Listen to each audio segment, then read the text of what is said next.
Travel in the 21st century. I think most of us assumed that by 2020 we would have flying cars and teleportation might even be an option for getting around more quickly. But we haven't quite progressed that far. We have, though, come a long way from traveling by horse and buggy and pulling out a map to plot a route. We've seen increased ease in traveling with modern technology, making travel more affordable and practical for the average person. Think about the last trip you went on.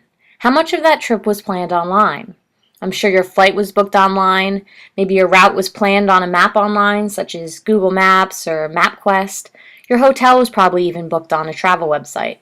With technology today, we see that just about everything needed to plan a trip and schedule travel can be accomplished online, whether through an online service or even an application.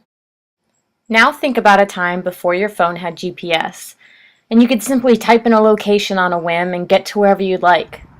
Remember pulling out a map and having to plot your destination step by step, weeks or even months in advance?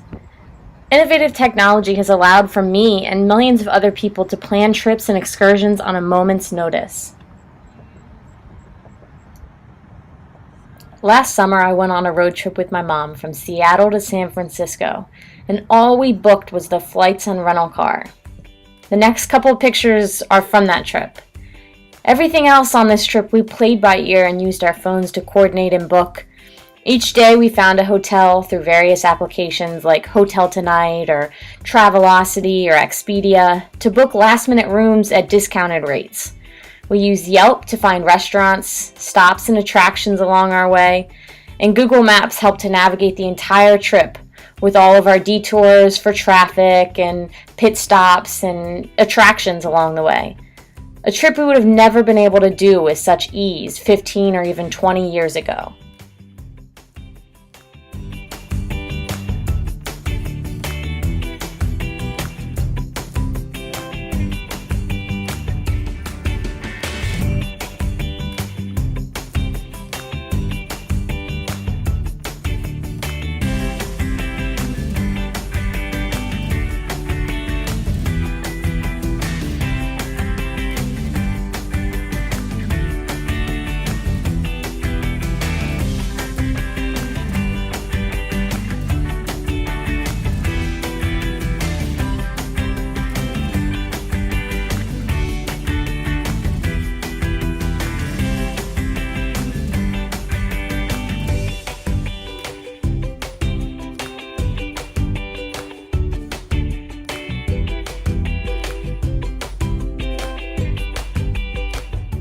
I often think back to when I first got my driver's license, and I was terrified to leave my town, let alone my state, because I was afraid of getting lost or going somewhere and not knowing how to get back home.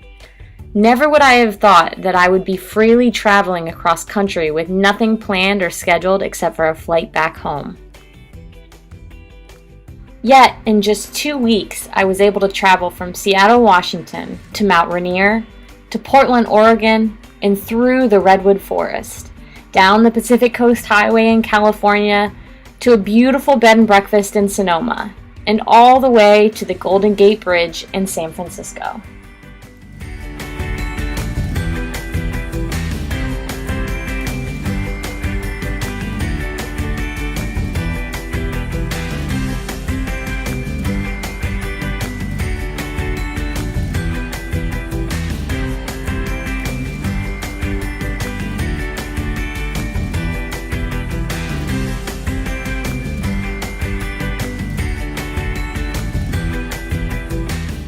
Technology and travel in the 21st century has given me the freedom to explore endlessly and fearlessly.